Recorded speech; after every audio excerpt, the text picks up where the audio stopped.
23h, Madame, Monsieur, bonsoir. Les titres sommaires de cette édition. La Côte d'Ivoire, tout premier pays africain à accueillir sur son sol le Naismith Trophy, le trophée de la 19e Coupe du Monde de basketball, 6 kilos d'or, présenté ce mardi au vice-président de la République qui a affirmé son soutien à l'équipe ivoirienne qualifiée pour la compétition, une première pour la Côte d'Ivoire. Un atelier régional de sensibilisation des chefs des institutions supérieures de contrôle des finances publiques se tient à Abidjan. Les questions de renforcement de capacités institutionnelles et professionnelles des ISC et également le fonctionnement de l'organisation sont à l'ordre de cette réunion. L'actualité au Sénégal, l'opposant Ousmane Sonko sera entendu par le tribunal de Dakar le 23 mai prochain après renvoi de l'audience prévue ce jour, condamné le 8 mai dernier à 6 mois de prison avec sursis pour diffamation. Le candidat à la présidentielle 2024 est opposé dans cette procédure à un ex-employé d'un salon de massage qui l'accuse de viol. Bienvenue à tous. Le sport en premier plan de ce journal. La Fédération internationale de basketball présente le trophée de la 19e édition de la Coupe du Monde de basketball au vice-président de la République de Côte d'Ivoire. La compétition prévue du 25 août au 10 septembre 2023 en Asie est pour une première de l'histoire du basketball en Côte d'Ivoire. L'équipe des éléphants basketteurs figure sur la liste des 32 équipes qualifiées pour ce tournoi mondial. Le détail de cette visite avec Mahama Traoré. Il se nomme World Cup Naismith Trophy. Le trophée de la Coupe du Monde de basketball mesure 60 cm de haut et pèse 6 kg d'or. Il est en escale à Abidjan pour 48 heures, comme le prévoit le programme de sa tournée, au sein des 32 nations qualifiées pour le mondial de basketball, organisé par le Japon, les Philippines et l'Indonésie. Ce mardi, l'objet d'art a été présenté au vice-président de la République, Thiemokome Ilie-Kone. Un honneur pour la Côte d'Ivoire, premier pays africain à accueillir ce prestigieux trophée. Le présenter au vice-président, c'est avoir toute l'onction, tout le soutien de l'État, toute la vibration positive de toute la nation pour ces représentants de la Côte d'Ivoire à cette rencontre, à cet événement de grande envergure qui est la Coupe du Monde.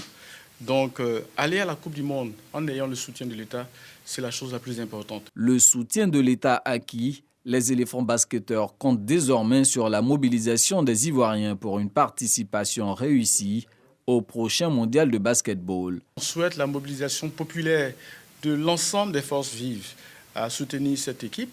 Et on souhaite, en plus du soutien naturel des supporters que vous connaissez, on voudrait qu'ils puissent avoir ce qu'on appelle, l'objectif c'est 1000 supporters privés à la Coupe du Monde et qu'on puisse pendant cet événement, dans tous les agoras, dans tous les environnements, on puisse regarder de façon publique la Coupe du Monde pour donner beaucoup de bonheur aux Ivoiriens. La Côte d'Ivoire, le Soudan du Sud, l'Égypte, l'Angola et le Cap-Vert sont les 5 pays africains qui disputeront la Coupe du Monde de basketball 2023. La compétition se tiendra du 25 août au 10 septembre prochain. Voilà, donc un appel à la participation aux supporters de basketball ivoiriens est lancé. En attendant, le Naismith Trophy Tour poursuit son tour du monde. Et vu qu'on est dans le haut niveau sportif, parlons donc de la Coupe d'Afrique des Nations dont l'édition 2023 se tiendra ici en Côte d'Ivoire.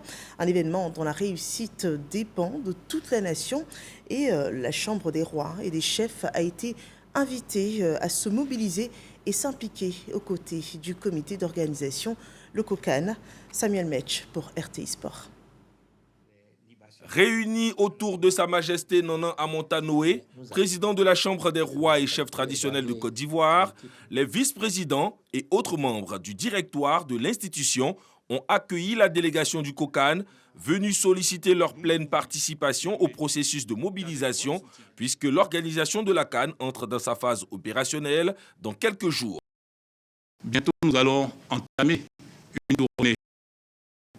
Et au cours de cette tournée, nous rencontrerons aussi bien les autorités politiques, administratives, militaires, mais également coutumières.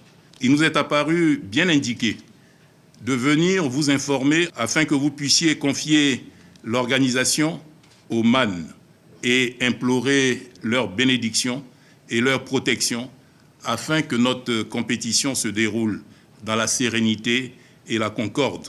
Heureux de cette marque d'attention, les rois et chefs traditionnels ont accordé leur bénédiction afin que ce rendez-vous soit une réussite en Côte d'Ivoire.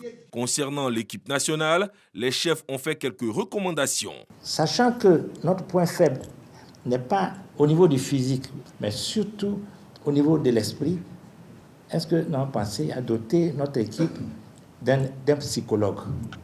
La Fédération ivoirienne de football a le devoir de former une équipe compétitive à même de remporter cette victoire. Le président du COCAN est reparti satisfait de son audience avec les rois et chefs traditionnels qui ont décidé de jouer leur rôle afin de faire en sorte que la fête soit belle du 13 janvier au 11 février 2024 en Côte d'Ivoire. Et on s'y met tous pour la réussite de cet événement. Parlons à présent de cet autre événement, celui du secteur privé en Côte d'Ivoire. La CGC Academy, la 11e édition, met le cap sur la compétitivité avec un monde en pleine mutation. Les acteurs du monde des affaires sont amenés à travailler plus efficacement pour produire et vendre et consommer différemment. Une solution qui se présente aux entreprises africaines pour leur pérennité. Nous en parlons dans cet élément rapporté par Dangui Dangui. Le lancement officiel de la 11e édition de la CGC Academy a mobilisé les représentants de tous les domaines du secteur privé ivoirien. Pouvait-il en être autrement avec le thème choisi cette année, à savoir croissance durable des entreprises en Afrique, cap sur la compétitivité? Non, ont répondu les opérateurs économiques que nous avons rencontrés du fait justement des défis auxquels les entreprises ivoiriennes sont confrontées. Comment doivent évoluer nos entreprises pour se pérenniser? Sommes-nous capables aujourd'hui d'aborder ces changements et surtout de conquérir de nouveaux marchés? Ces interrogations nous conduisent à nous pencher sur la problématique de la compétitivité de nos entreprises. La 11e édition de la CGC Academy est prévue pour les 26 et 27 octobre prochains au Sofitel Hôtel Ivoire. Notre souhait est de mobiliser encore une fois le secteur privé ivoirien et africain, les institutions nationales et internationales, ainsi que le pouvoir public, afin de faire un état des lieux de la situation de la compétitivité des entreprises et contribuer significativement au renforcement de cette compétitivité. Un panel animé par les experts et opérateurs économiques ivoiriens a donné un avant-goût des enjeux et défis que soulève la problématique de cette 11e édition, à savoir la question de la compétitivité des entreprises en Côte d'Ivoire. À présent, l'actualité des finances publiques, un atelier régional de sensibilisation des chefs des institutions supérieures de contrôle des finances publiques se tient à Abidjan. C'est une approche participative sur les problématiques rencontrées par cette corporation. Le contrôle juridictionnel, les procédures d'audit et les progrès réalisés aussi dans l'application de la stratégie genre et développement sont aussi à l'ordre de cette réunion, suivant ce développement de l'Anciné Bakayoko. À ce conclave d'Abidjan, les institutions supérieures de contrôle des finances publiques ont l'opportunité d'améliorer les gouvernances internes et de s'approprier beaucoup plus efficacement les outils disponibles, notamment les audits ou même les contrôles juridictionnels. Les présentes assises nous amèneront à nous pencher aussi bien sur les questions organisationnelles et stratégiques que sur le renforcement des capacités techniques touchant au cœur de métier de nos ISC. Les travaux traitent aussi des problématiques auxquelles fait face la fêtière, des problématiques liées à la rareté des ressources financières. Ayant pour la plupart une spécificité qui se traduit par leur caractère juridictionnel, nos ISC ne sont pas toujours, au niveau mondial, logés à la meilleure enseigne si l'on considère que très peu d'initiatives se consacrent à l'acquittement des fonctions juridictionnelles. Dans ce contexte qui tend néanmoins à évoluer, notamment avec l'avènement d'une norme dédiée aux activités juridictionnelles, l'Association des institutions de contrôle supérieur des finances publiques doit elle-même se positionner aux avant-postes de la réflexion et du développement des capacités. Et du contrôle de la finance publique à la bonne gouvernance, il n'y a qu'un pas. Le Forum international de l'Alliance anti-corruption aura lieu pour la première fois en Afrique, notamment en Côte d'Ivoire du 14 au 16 juin prochain. L'événement dénommé ICHA 2023 est une initiative du groupe de la Banque mondiale pour l'action collective en temps de crise. L'objectif, c'est d'accroître la sensibilisation et de promouvoir le développement de la coopération dans la lutte contre la corruption dans la région Afrique de l'Ouest et du Centre, le développement de Dangui Dangui. Le Forum de l'Alliance internationale anticorruption, en abrégé ICHA, aura effectivement lieu à Abidjan du 14 au 16 juin prochain. L'Afrique abrite cet événement de la Banque mondiale pour la première fois sous le thème ICHA, l'action collective en temps de crise. Pendant 3 jours, la Côte d'Ivoire sera la plaque tournante mondiale de la lutte contre la corruption sous toutes ses formes. Ce qui nous a plus motivés, c'est l'ouverture au dialogue, que de se dire est-ce qu'il y a un résultat particulier qu'on a déjà mis en évidence. On voit un progrès dans le classement de Transparency International. On peut mieux faire, mais on est parti dans la bonne direction. Et je pense que c'est ça que nous voulons encourager en venant ici à Abidjan et en tenant cette conférence ici à Abidjan. Que gagne la Côte d'Ivoire en abritant ce rendez-vous mondial de la lutte contre la corruption? Renforcer l'engagement de la Côte d'Ivoire dans la lutte contre la corruption. D'accroître au niveau national la sensibilisation à la lutte contre la corruption. D'accroître la visibilité sur les réformes et les actions entreprises par la Côte d'Ivoire en matière de lutte contre la corruption. International Corruption Hunters Alliance, ICHA, va mobiliser pendant 3 jours sur les bords de la lagune Ébrié plus de 300 experts et des invités d'une centaine de pays. Entre autres objectifs de l'ICHA, engager une discussion, partager des connaissances et des expériences sur les défis, les risques, ainsi que les opportunités de faire progresser les efforts de lutte contre la corruption à tous les niveaux. Et travailler à la lutte contre la corruption, c'est aussi participer à l'épanouissement financier des populations. Voyons cette initiative, l'association villageoise d'épargne et de crédit qui passe un autre cap déjà au niveau de la désignation. On parle plutôt de programme, d'association, de valorisation de l'entraide communautaire. L'initiative testée dans les zones rurales évolue aussi et est désormais en milieu urbain et s'étend donc au milieu urbain avec de grandes ambitions dans l'installation de 25 965 avec d'ici 2025, soit 838 par région de la Côte d'Ivoire. Michel Mambo nous en dit davantage. Épargner, devenir autonome et être solidaire des autres. Le sens des AVEC. Depuis leur avènement en Côte d'Ivoire en 2002, avec l'appui de Care Côte d'Ivoire, les associations de valorisation et d'entraide communautaire ont considérablement contribué à l'autofinancement local pour la réalisation d'activités génératrices de revenus et la consolidation des liens de solidarité entre les membres. Et à cette date, le volume des épargnes est d'environ 3 355 millions de francs CFA et 1 884 920 000 francs de frais de prêt qui ont été mis à la disposition des membres. L'expérience de la Côte d'Ivoire fait école. Victorine Ndeye, ministre de la Microfinance et de l'Économie sociale et solidaire du Sénégal, à la tête d'une délégation, est venue s'imprégner de l'expérience ivoirienne. Nous sommes venus nous inspirer de l'organisation, de la structuration et du cadre législatif qui existe en Côte d'Ivoire.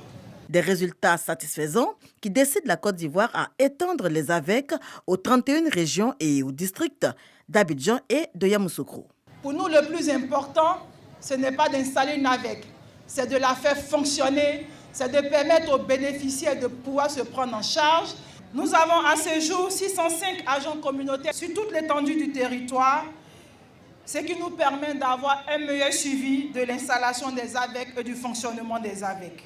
Florence Hachi, marraine de la cérémonie, dit placer beaucoup d'espoir en ce projet. Depuis 2019-2020, j'ai soutenu 484 AVEC dans notre région. Parce que je crois fermement en ce précieux instrument d'autonomisation financière des jeunes et des femmes. Après la phase pilote des AVEC expérimentée en 2020 dans 331 villages bénéficiaires, soit 7 régions du projet couvrant 22 000 ménages, objectif visé désormais 25 965 AVEC à travers la Côte d'Ivoire. Et alors que les initiatives AVEC sont marquées par l'évolution, l'agence de gestion foncière présente des difficultés. Un plan de redressement est envisagé selon ce témoignage de l'ancien Bakayoko. Sans une intervention financière forte de l'État, l'agence de gestion de cette société publique en charge de l'aménagement et de la viabilisation des terrains urbains court inexorablement vers l'effondrement, à cause notamment des loups passifs provoqués par les écarts de gouvernance. Résultat des audits commandés par les autorités. Le ministre Bruno Nabagné Kone est donc ici pour refaire la fondation de la maison AGEF.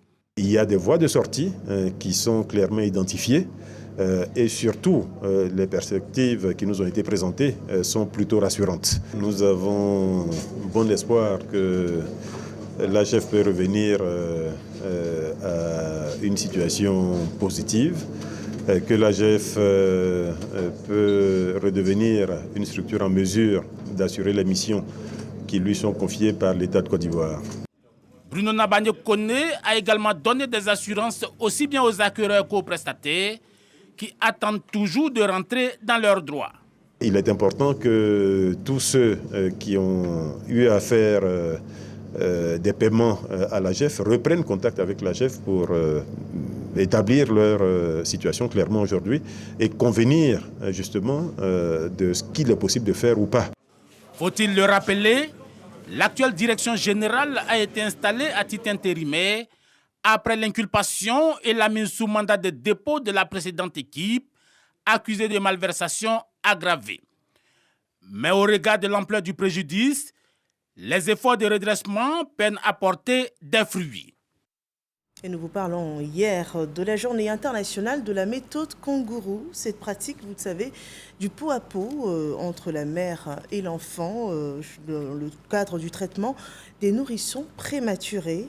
Gros plan ce soir donc sur cette journée 2023 qui a été célébrée à l'hôpital général de Yopougon à Thiès où cette pratique est valorisée. Le développement de Didier Nguessa. Hôpital général Yopougon-Atié. Ici est pratiquée la méthode kangourou depuis 1 an. La méthode kangourou, c'est une méthode naturelle, simple, qui concerne les prématurés qui n'ont pas de complications, qui n'ont pas de signes de danger. C'est des prématurés qui ont juste besoin d'être alimentés et d'être accompagnés pour grandir. Et donc cette méthode-là consiste à mettre les bébés en contact peau à peau avec surtout la maman. Et justement, c'est le contact qui permet au bébé de pouvoir grandir comme il faut. Quand je porte mon bébé sur ma poitrine, je me sens à l'aise. C'est comme si le bébé se portait toujours dans mon ventre. Cette méthode permet au nouveau-né de retrouver un poids normal, une respiration régulière et une bonne circulation sanguine. Cette méthode a des avantages tant pour les parents que pour les bébés. C'est une méthode aussi qui renforce le lien entre l'enfant et les parents. Nous, la Fondation Houphouët-Boigny, on appelle la méthode kangourou la méthode la couveuse ambulante. C'est-à-dire qu'avec la méthode kangourou, la mère peut se déplacer, peut vaquer à ses occupations. La méthode kangourou dure 15 à 18 heures par jour. L'hôpital général Yopougon-Atié reçoit en moyenne 44 prématurés par mois. Ce 15 mai, dédié à la journée internationale de la méthode kangourou, les agents de santé se rencontrent autour du thème « La prise en charge des prématurés, un avenir, une vie, c'est possible ». Des dons ont été faits aux mères. Une initiative de la Fondation Houphouët-Mamie Fété. Avant, on s'occupait des enfants démunis, des veuves et des orphelins. Mais depuis 2010, on a commencé à s'occuper des bébés prématurés. Le représentant du ministre de la Santé promet d'équiper la maternité. La prématurité est la première cause de décès des enfants de moins de 5 ans. Rappelons que la Fondation Houphouët Mamie Fetteh fait de nombreux dons aux services sanitaires, aux femmes, aux enfants vulnérables dans la prise en charge sociale, humanitaire et sanitaire. L'actualité dans la région du Poro, c'est la remise pour 3154 personnes de jugement supplétif. Ces personnes donc sortent du cadre de l'Apatridie, une entreprise qui a été faite avec l'entremise du ministre Mamadou Sangafowa Coulibaly, selon Ami Sissoko. Stop à l'Apatridie. Ce projet a permis à 3154 sans-papiers, dont 70% de mineurs, de recevoir à Korogo leur jugement supplétif. Dans la sous-préfecture de Korogo, l'opération a enregistré un total de 3163 requérants, dont 9 rejets, selon le sous-préfet central, initiateur de ce projet. À l'occasion de mes tournées d'échange avec les populations de ma circonscription, il m'a été donné de constater que plusieurs de nos concitoyens ne pouvaient bénéficier des programmes sociaux initiés du fait qu'ils ne disposaient pas d'acte d'état civil. Sur les 3154 jugements supplétifs, 755 ont été établis en faveur des élèves et 533 personnes de plus de 18 ans ont pu s'inscrire sur la liste électorale. Cette campagne permet donc à ces personnes d'avoir une existence légale. Monsieur le ministre Sangafowa, grâce à vous, certains élèves qui ne pouvaient pas présenter l'entrée en 6e cette année, grâce à vous, pourront présenter l'entrée en 6e.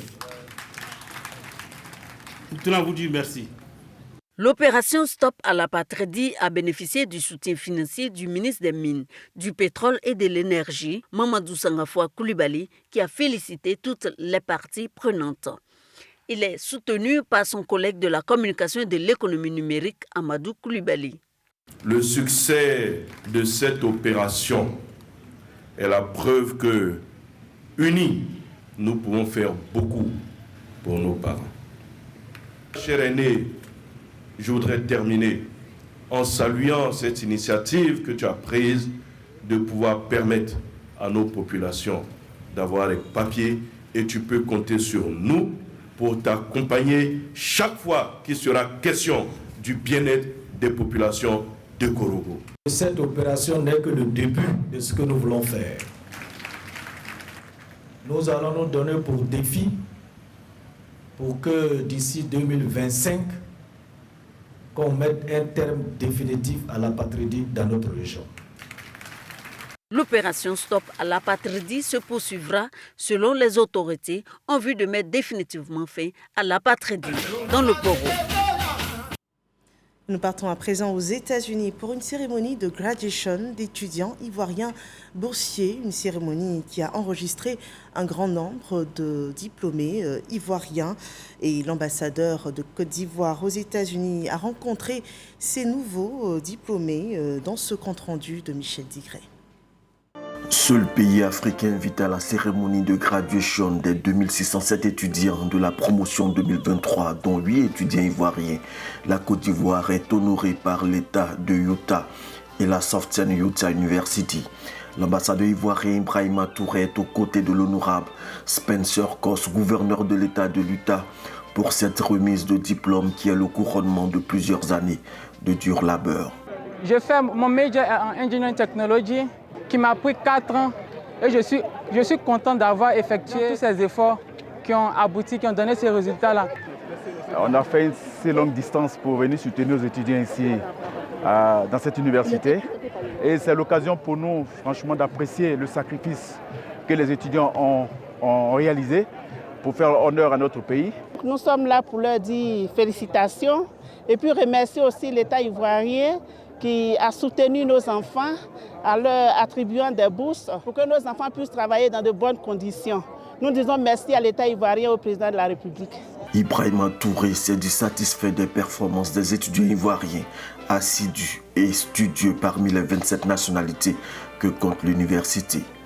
C'est l'image d'une Côte d'Ivoire studieuse qui gagne, résolument engagée sur la voie du progrès, mais c'est surtout dû au comportement au travail exemplaire de nos étudiants aujourd'hui. L'ambassadeur a rassuré les étudiants sur les nouvelles dispositions prises par le gouvernement ivoirien concernant la procédure de paiement trimestriel des bourses d'études envisagées pour l'année 2023-2024. Et nous revenons en Côte d'Ivoire, précisément à Boundiali, pour parler d'actions de développement. Dans cette ville, le maire de la commune, la ministre Mariatou Koné, a offert 2 véhicules aux communautés religieuses, suivant ce rapport de Ami Sissoko. 2 véhicules type 4x4 flambant neufs. C'est le don de la députée maire de Boundiali, la ministre Mariatou Koné, aux communautés religieuses de sa commune. L'un réceptionné par l'imam de la grande mosquée et l'autre par le vicaire de la paroisse Saint-Paul. Le mot me manque. Si madame me choisit parmi les groupes l'imam de Boundiali, dans la région, dans le département, dans nos communes, et puis il m'a fait comme ça là, je n'ai rien à dire. C'est le Dieu seul qui va le récompenser. Nous avons des difficultés pour la pastorale, pour stimuler tous les villages qui nous sont confiés. Grâce à ce véhicule, je pense que l'évangile va avancer dans ces villages-là. Le don de la ministre Mariatou Koné, au nom du chef de l'État Alassane Ouattara, est fait à l'occasion de la 2e session tournante du conseil municipal de l'année 2023. Un conseil tenu au sein de l'école maternelle du quartier Nabanga, au cours duquel la députée maire a présenté les nouveaux véhicules de salubrité dont s'est dotée la mairie, avant d'annoncer les réalisations en cours de plusieurs autres infrastructures. Boundiali a obtenu un centre de vidéosurveillance. Le ministère de la Défense a demandé la terre, l'espace leur a été donné, les travaux ont commencé. Deuxièmement, au début du mandat, c'était nos parents, nos frères et sœurs retraités qui avaient souhaité que la CDAE s'installe à Boundiali au lieu qu'ils fassent le déplacement jusqu'à Korogo. Ça a été accordé, le site est disponible et les travaux vont bientôt démarrer. Le don de la députée maire de Boundiali aux communautés religieuses au nom du chef de l'État intervient 2 mois environ après celui fait aux chefs de canton et de village. Et voilà une action pour la cohésion sociale et surtout la cohésion interreligieuse. Nous parlons de politique et pour cela partons pour Bouaké où Amadou Koné mobilise pour la victoire du RHDP. Il a pour cela rencontré les populations mais également les transporteurs de cette ville, les transporteurs militants du Rassemblement des oufettistes pour la démocratie et la paix. Soro Corona. Plus de 5000 militants du RHDP, Rassemblement des oufettistes pour la démocratie et la paix, réunis au boulevard du Carnaval de Bouaké. Ces militants répondent à l'appel du COMAD, collectif des mouvements et associations pour le développement et l'émergence. Une rencontre de mobilisation des militants et sympathisants du RHDP pour les prochaines élections municipales et régionales. Nous nous sommes mis à la disposition de notre parrain, qui est le ministre Amadou Koné, afin de lui assurer une victoire écrasante. Le ministre nous a demandé également de battre campagne pour le conseil régional, pour le candidat à Saoré. Donc nous sommes à la tâche dans le Béquet. Nous avons lancé un mot d'ordre à nos coordinateurs qui sont dans les différentes villes de Côte d'Ivoire, de se mettre à la disposition des candidats RHDP de leur localité. Le coordonnateur régional du RHDP Béquet, Amadou Koné, salue l'engagement de la jeunesse à accompagner les efforts du gouvernement pour l'épanouissement de population. Un engagement qui a permis à Bouaké de bénéficier de plus de 2000 milliards de francs CFA pour son développement. Pour une victoire sans appel au municipal et au régional du 2 septembre 2023, Amadou Koné exhorte les mouvements associatifs à s'inscrire sur les listes militants. Il faut rentrer dans le quartier pour demander aux militants du RHDP de s'inscrire sur la base de données e-militants. Très bientôt, on va commencer à mettre à disposition les cartes de militants. Le recensement a commencé. Si vous voulez vos cartes de militants, inscrivez-vous pour avoir les cartes de militants. Créé en 2010, le collectif des mouvements et associations pour le développement et l'émergence compte à ce jour plus de 50 000 membres à travers le pays. L'actualité hors de nos frontières au Sénégal, l'opposant Ousmane Sonko sera entendu par le tribunal de Dakar le 23 mai prochain, après renvoi de l'audience prévue ce jour. Condamné le 8 mai dernier à 6 mois de prison avec sursis pour diffamation, le candidat à la présidentielle 2024 est opposé dans cette procédure à une ex-employée d'un salon de massage qu'il accuse de viol. Ousmane Sonko n'a pas assisté à l'ouverture de son nouveau procès. Il dénonce un complot pour l'empêcher de se présenter à la prochaine présidentielle au Sénégal. C'est ici qu'on s'arrête pour cette édition d'information. Merci de nous avoir suivis. Retrouvez l'actualité sur RTI1 demain dès 6h30 avec Régis Kofi. Je vous souhaite une excellente fin de soirée sur RTI1.